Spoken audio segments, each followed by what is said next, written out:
Hey everybody, this is Ted from the TNT Sports Podcast. Here doing a way too early NFL mock draft. One day removed from the Lions beating the Packers on Thursday Night Football.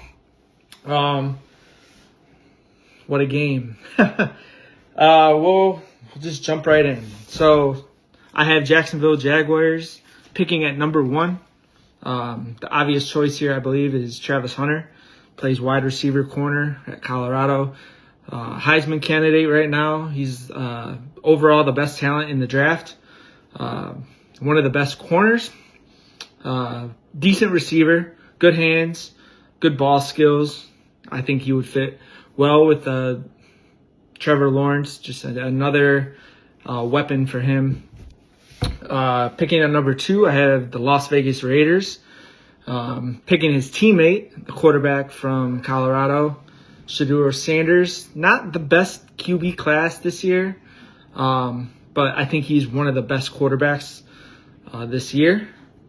Has the ability to get out of the pocket, decent arm, fills a need that the Raiders need at the moment with Gardner Minshew and Aiden O'Connell. Definitely is the best fit there. Number 3, the New York Giants. I have another quarterback going immediately after Shedeur, which is Cam Ward from Miami. He's played well there this year. His problem, he holds on to the ball too long. Giants moving on from Daniel Jones. Obviously, they need another quarterback, and I think he'd be the next best pick. And people say Jalen Milroe. I don't see him go this early. I don't even think he's a first-round draft pick, in my opinion. There's potential there with Cam, and I think he can be coached. So I just feel like that's a good fit. Number 4, I have the New England Patriots. And I have them taking an edge. It's going to be weird. Most of us here in Michigan don't like him, but Abdul Carter from Penn State, one of the best defensive rushers this season. It's an unpopular pick, but I think he is a top 5 talent in the draft. Obviously, the Patriots trading away Uche and Judon, so definitely they need another edge rusher. I think that's the fit here. Number 5, Carolina Panthers. Will Johnson from Michigan, corner. Arguably one of the best corners in the draft. I think he's the best, but people say Travis Hunter. Oh, okay, I'm not going to argue there. They have talent offensively, so I don't see them taking an offensive player. That's why I went with Will Johnson. It's just a huge need. So number 6, I got another Michigan guy, defensive tackle Mason Graham. Best defensive tackle in the class.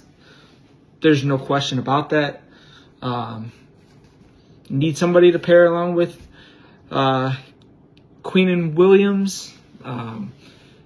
It's a new regime, so that's just, in my opinion, a big need on the defensive line. At number 7, I have the Tennessee Titans taking the first receiver off the board with Luther Burden from Missouri. Has the ability to make guys miss after the catch.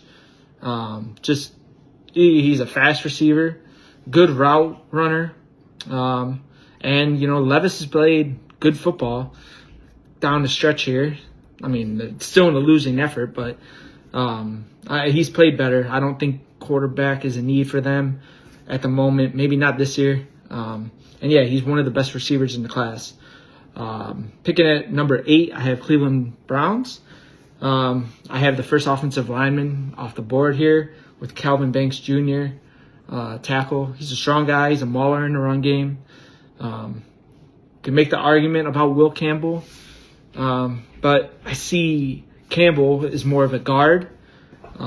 His small arms, so yeah, it translates more to a guard, at least Campbell, that is. So yeah, I have Calvin Banks Jr. Here at number 8. Number 9, I have Michael Williams. He's an edge, much like Trayvon Walker. It's going to be a name that gets talked about a lot. You know, there's really high upside, and in my opinion, just them talking about him, the analysts, it's going to boost his overall draft stock. Yeah, he has long arms, and yeah, again, a lot of potential. The Saints have some aging talent on the defensive line, so that just seems like a big need. Number 10, I have the first running back off the board. This is going to be a very good class of running backs. I have Ashton Jeanty going here at number 10 to the Bengals. The Bengals are regretting getting rid of Joe Mixon. They need another running back. I mean, Zach Moss, Chase Brown. I just don't. That's not gonna do it. I mean, it's sufficing this year, but there's a huge need, in my opinion, for a running back here. And the Bengals, I don't think they see him fall. You know, and I have told my brother-in-law Mateo that, you know, I'm not a fan of Jeanty in college. He hasn't played anybody outside of Oregon, in the Mountain West, you know, for Boise. I mean, he's putting up numbers. The numbers speak for themselves, but it's against like teams like Nevada, you know, like these lower class college football teams.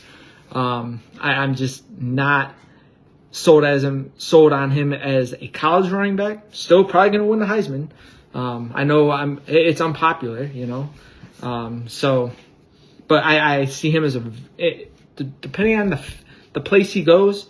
I mean, he's going to be a very good NFL running back. I think his game translates. So I'm kind of like contradicting myself, but in the same sense, it's just, yeah. At number 11, I have the Chicago Bears. I'm taking another offensive tackle, and Will Campbell. I think it's just a great fit. The Bears' offensive line is not very good. It's given up one of the most sacks in the NFL. Caleb is having to like make plays on it by himself. You know, it's like C.J. Stroud, you know, in Houston. It's just they need help, and I think this is just a match made in heaven. So yeah, Chicago Bears, yeah, offensive line help. Number 12, I have the Miami Dolphins taking Malachi Starks, the safety. He's one of the best safeties, if not the best safety in the draft this year. I don't believe the Dolphins are going to bring back Javon Holland.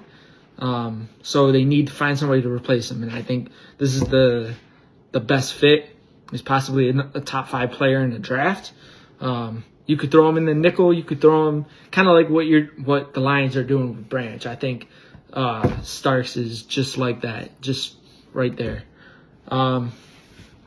Number 13, I have the Dallas Cowboys. Now, you could make the argument, hey, they need a running back. Their running game is trash, and they do need a running back. But because of, like I said earlier, this running back class is stacked.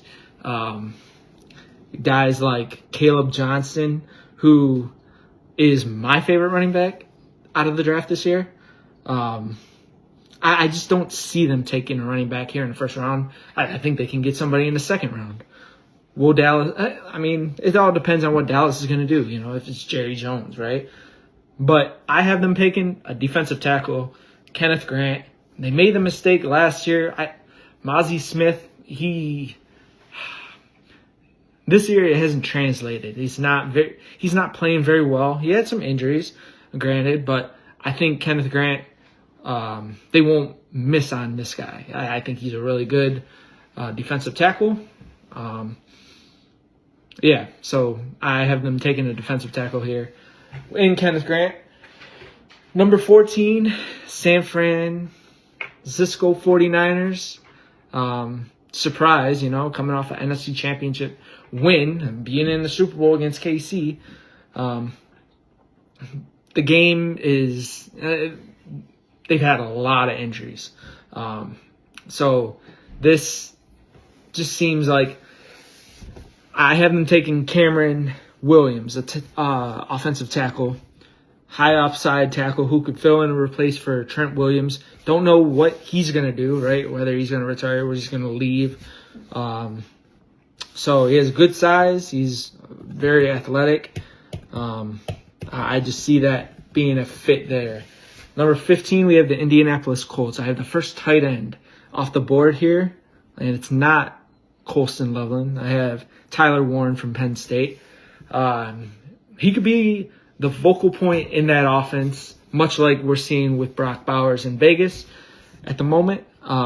He's played a lot of snaps at Penn State in the slot. He's a willing blocker. He's very good in a run game. And with Mo Alley-Cox aging, I think tight end is a huge need, and I think this is just a great fit for the Colts.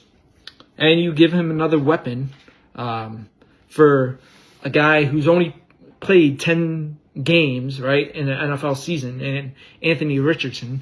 I think he's gotten better over the last couple of weeks, and I think he's proven that he's going to make the next step.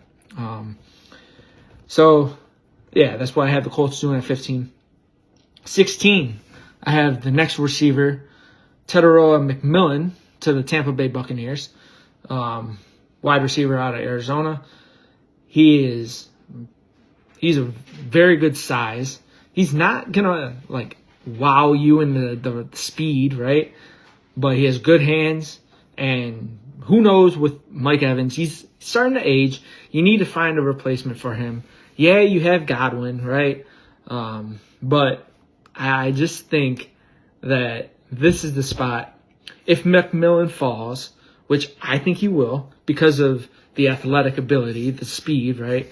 But he has good hands. But I just think Tampa Bay is going to take him if he's there at 16. 17, I have the Los Angeles Rams taking another offensive tackle in Josh Simmons, guy who's been out all year for OSU.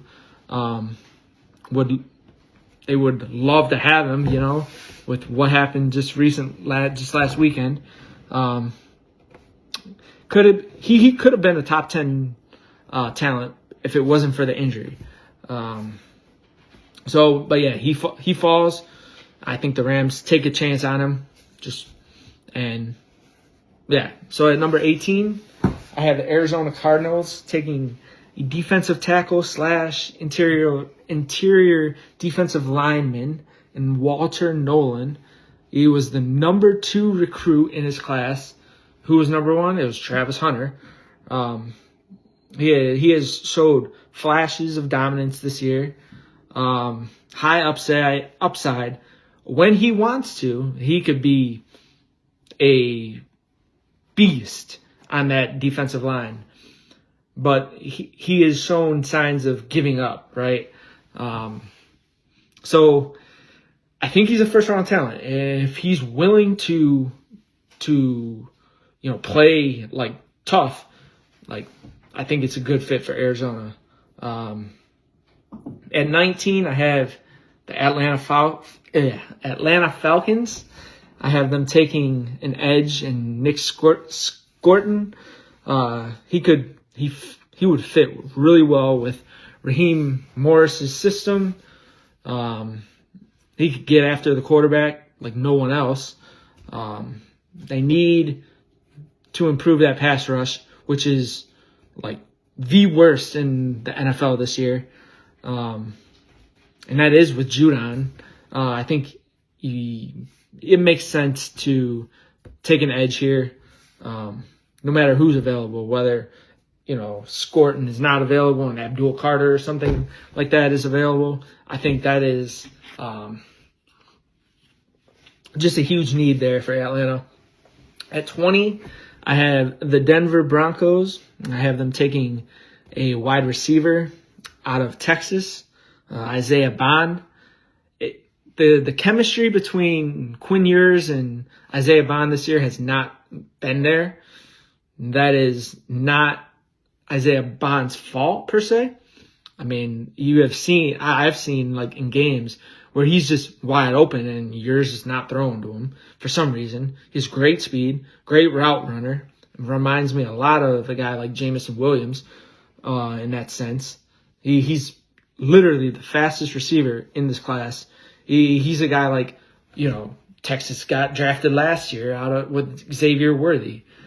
Make man's miss. They can make men miss. They need another wide receiver to pair along with Cortland Sutton and Troy Franklin over there.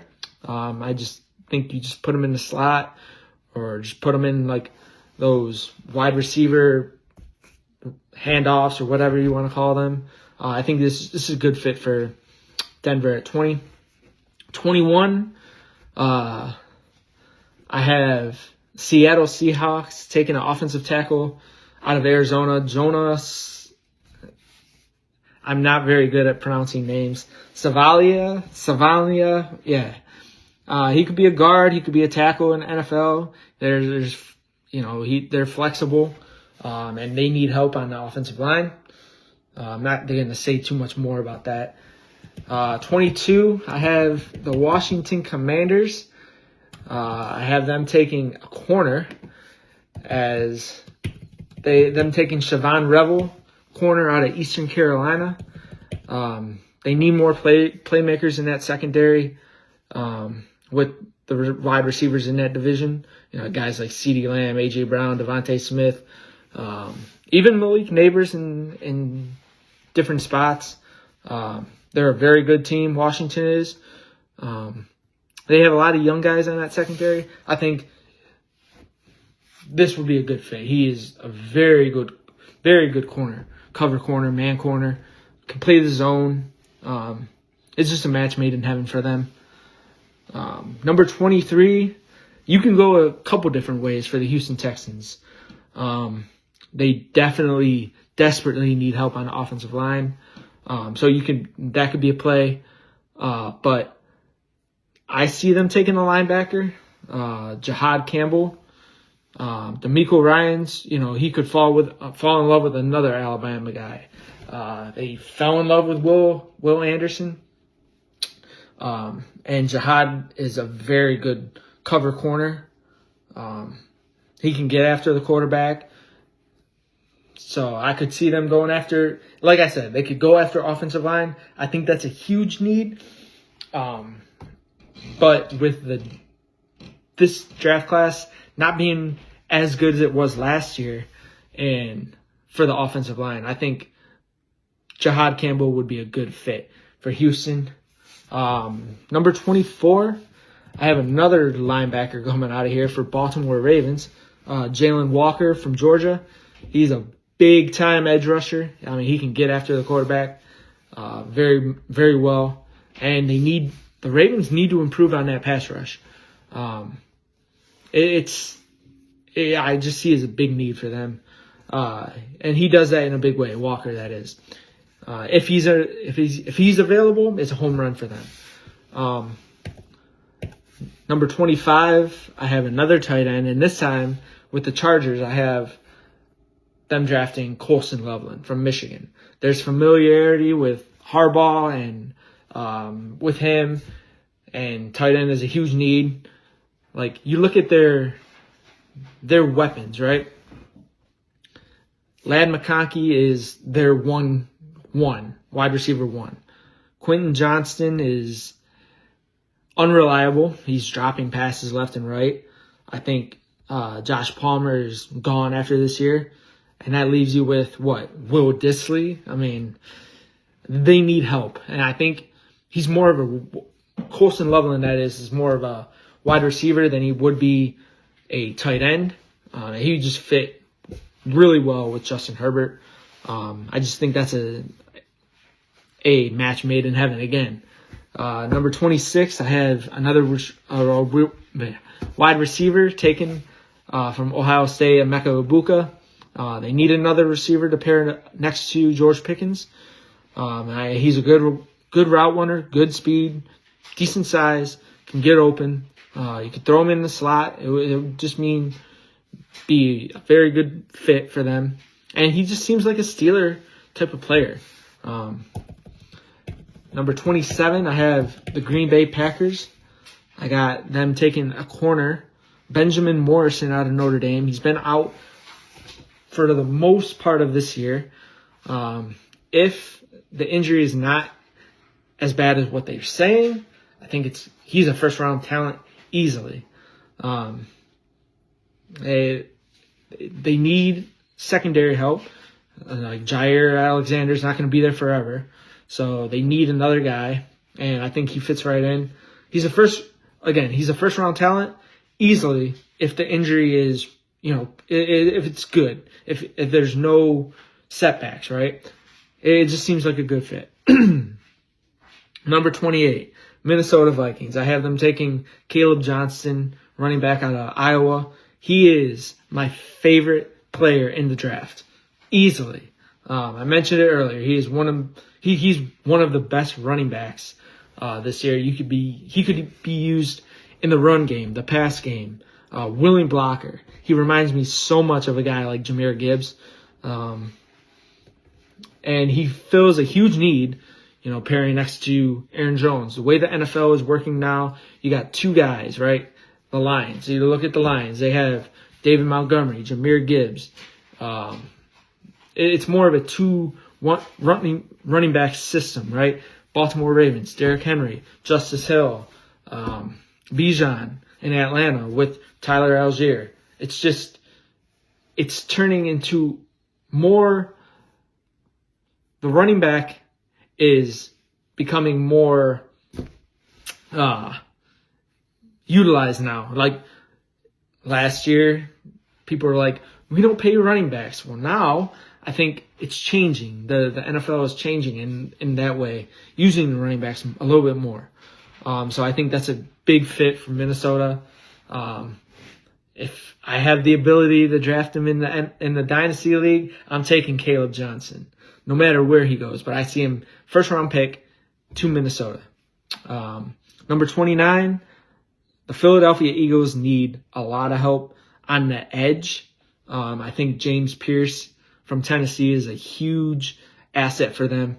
If he falls, which is possible, I think that it's a big-time fit. Explosive pass rusher, great speed, great strength. Nothing to say too much. Their defensive tackles, Jalen Carter and Jordan Davis, insane. They're very good. But outside of that, you have Nolan Smith, who they drafted. But I just think they need more. They need more help.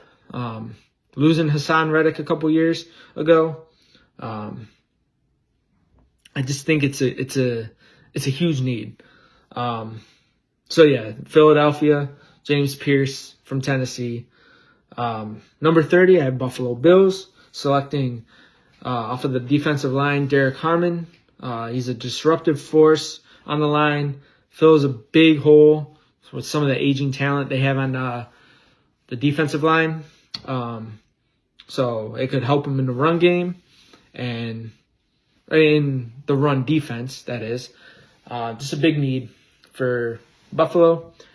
31, I got the Kansas City Chiefs, and I have them taking offensive tackle out of Minnesota, Ariante Ursary. They need a lot of help on. They have a very good offensive line. Don't get me wrong, but outside of like the center and the guard position, like offensive tackle is a need for them. So I think he fits in really well there. So yeah, Kansas City Chiefs taking a offensive tackle. And who does that leave at 32? Yes, I made the prediction early in their season on the podcast that the Detroit Lions would be in the NFC Championship game. I have now pulled back, and I see them as an easily a Super Bowl favorite, in my opinion. I think that I have them winning it, right? Obviously in this mock draft. So at 32, I have the Lions taking an edge. If he falls, this could be a huge get on Shamar Stewart from A&M. He's huge, right? Huge need. 6'6", 290, but he moves like he's 250. They need more help on the edge. Obviously, Zadarius Smith is only going to be with us for another year after our run here. To pair along with Hutch, it's a no-brainer to me. He's explosive as an athlete and with sheer size. Just sheer size, right? It can't get much better than Hutch with his size, and you pair him with Shamar Stewart, who is 6'6", 290. I mean, that is super disruptive. It can bat down passes left and right, both of them. And with our defensive tackle positions, right, DJ Reader with Aleem McNeil, we'll have Reader for another year. And, you know, guys like Levi Onwuzurike has come along really well. This has been a really good season for him. I think he could be a guy who can help there as well. If Shamar Stewart falls to the Lions, it's a no-brainer. I think Brad Holmes would be a huge get. But yeah, that's my first round mock draft. This is way too early, right? We're in December. The draft doesn't start till like April, right? I just wanted I felt the itch to do a mock, and this is what I got. So thank you for listening, and have a good day. Go Lions.